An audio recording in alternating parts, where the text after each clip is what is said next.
Hey guys, most people know me as that very crazy, fun, easygoing girl, very gentle, not, worried about so many things. As far as some people are concerned, they actually think that I don't have any problem. I went to the best of schools. I was never put out of school for any reason. I was never sent out of class because of school fees. I went to all private schools all my life, went to the best of the best schools abroad. So now imagine growing up like that, having everything I wanted. I even finished school. My parents even bought me a brand new car to get now. We're going to the world and explore. And I felt, by the time I just enter Lagos like this, I'll just get one job in one TV station. I'll just be a very big girl cruising in my car, nice hair, nice outfits, nice jewelry. I thought that I was the it. I thought that it was me. I thought I was the girl. I thought this is who the reference is going to be. But hey, as I was planning all those things in my head, I drive a nice car, wear a nice dress, wear a nice hair. Life was looking at me being, oh, mommy. Started with me not getting the kind of jobs that I wanted. And I was like, what's going on? In fact, before I even go into that, I've always had, I'm a huge lover of music, for those who know me. And I'm an instrumentalist, for those who also know that part of me. And I've always felt like, why not create a synergy between old artists and new artists? Let's have a wild stage performance. Let's have collaborative songs done by these great people and make magic happen. A very big idea, an explosive idea. But guess what? So I presented my idea to my parents, loving, supportive as usual. They're like, okay, yes, let's knock it off. We can do it. So I called the popping artists and the old artists. We had Salawa Abeni, Musili Aruna Ishola, called Medi, Shantizu, YC, Reminisce. It was a big idea. I thought by the time the idea would land like this, it will shake leg, titi. Land. It will shake land, titi. But unfortunately, it's me that it now shake titi. And guess what? People didn't come for the show. After my parents had invested millions. People didn't turn out for the show. And it was the first time in my entire 23 years at the time that I would do something and it won't work. It was a hard moment for me to learn that I cannot have everything I want in life. We did it again the second year. Good thing this second year is that my parents were able to use their influence to talk to a few of their friends. So they bought the VVIP tickets. I think we sold $500,000 per table that year. And that was how we were able to make some good monies for the show. But it still wasn't the big show that I wanted. So I'm like, you know what? I'm just going to go to Lagos and try and find something. I got myself a TV job. It wasn't what I wanted. I loved the show, but I didn't like the platform. I wanted more. And there was just one time I'm like, you know what? I'm done with all these things. I'm just going to go to Tribune or Punch. Maybe I will read mask and I'm going to be typing paper there. Let me just go there.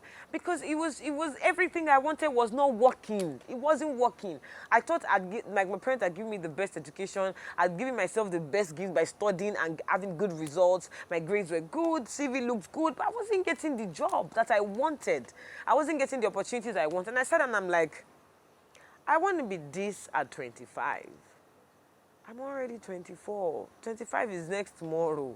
And I'm not even close to where I want to be. What's going on? And guess what? I'm 26. I'm 27.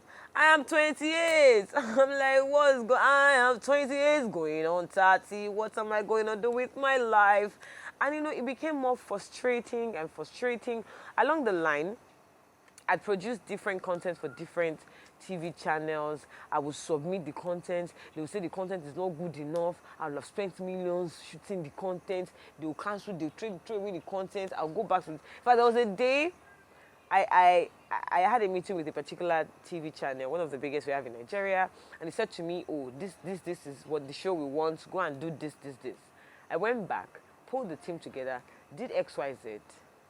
Took the CD to them, the whole season. When I got to the office on the island in Lagos, Nigeria, and they said to me, oh, we are very sorry, it does not meet our standard. I said, no. You told me to use this camera, this type of light, this standard of guests. I had A-list as guests on that show. In fact, I paid some A-lists to be on that show. And they didn't take the script from me. And at the time, I used to live in Magodo in Lagos. So from the island, I'm like, okay, you know what, I'm just going to go home. So I got in the car and I broke down in tears. I was in the car for almost 1 hour, wailing, as I was wailing. Like, what? So, okay, no, let me just go home and continue my wailing.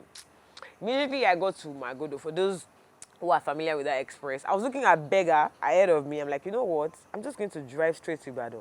And technically, from Lagos Island, I drove all the way to my parents' house in Ibadan. I called my mom, like, Mommy, are you home? She said, yes. So that didn't call. She goes, oh, he's home as well. I said, oh, very good. I'm on my way to Ibadan. I'll see you soon. And I drove into the house. I packed. Good thing, they were both in the compound. I got up from the car. I fell on the ground, and I started crying.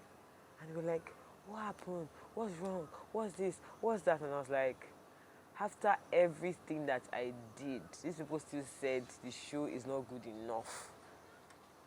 I abandoned the whole thing for like 6 months. I'm like, well, whatever, TV is not for me. Let me just go and be doing presenter work in a place. I started again as an independent producer. I started running my own show, met a director, we're working together. Things were not going well. This time around, I even went ahead and did a brand new investment. Bought cameras, lights, spent millions buying equipment, started again. At some point, I was not looking at myself that maybe because my parents are actually willing to support, I'm just wasting their money. Maybe I don't have talents.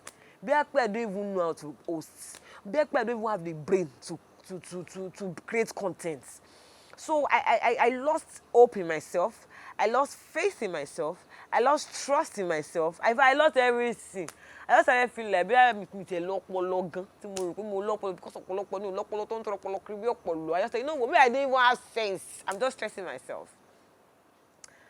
And then in 2018, after I prayed to God, I fasted for so many days. Like dry fasting in my house, in my good, I didn't step out. I'm like, God, I'm giving this another go. And I told God, I prayed to God, I asked him for one thing, and he did it. I said, God, I'm about to start again.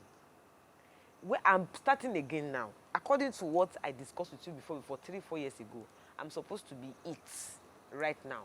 So I said, God, I'm about to start again. All the times I have lost, please make it up for me. So it's really exciting now that he's giving me the grace for people to see what I do and for people to appreciate what I do. And it just feels like, oh my God, a few times I've heard people say, oh my God, this girl just came. She's just popping. And I'm like, I just came.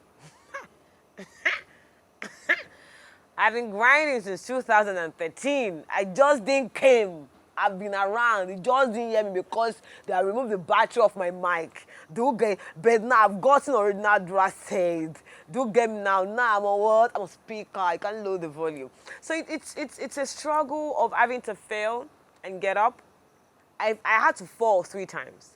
And the 4th time. So you know how we always tell ourselves that just do it 3 times and then if it doesn't work, then it's not what it is or it's not worth it.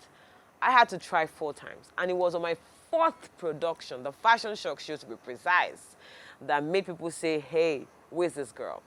But most importantly, I also like to chip in that failing and starting all over again was not a process of doing the same thing. I constantly thought of how to do it different, what to add to it, what to make it catchy, what to make it exciting. It is okay to feel like giving up. Trust me, it is okay. It is okay to be fed up. It is very, very okay. It is okay to be tired. It is very, very okay.